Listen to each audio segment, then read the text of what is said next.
Yan guys, ang cute ng mga puppies. Ayan, nagagatas sila.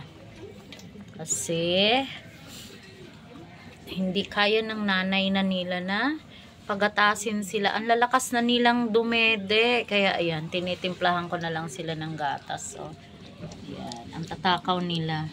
Kasi mo naman yan, oh, batching. Ang tataba nila. Ayan, ano pa lang to sila.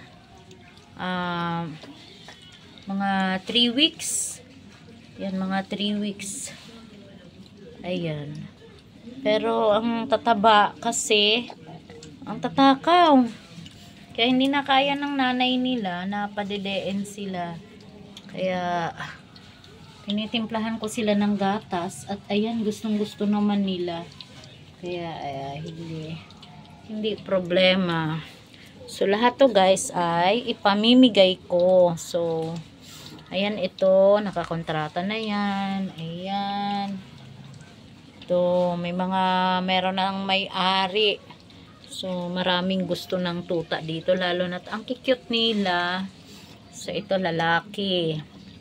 Ito lalaki rin. Yan, babae. At saka, ayan, babae. Yan ang cute-cute niya.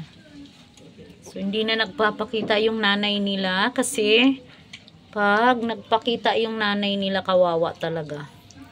Sobrang lalakas nilang dumede. So, yan. Ang cute ng aking mga tuta. Yan.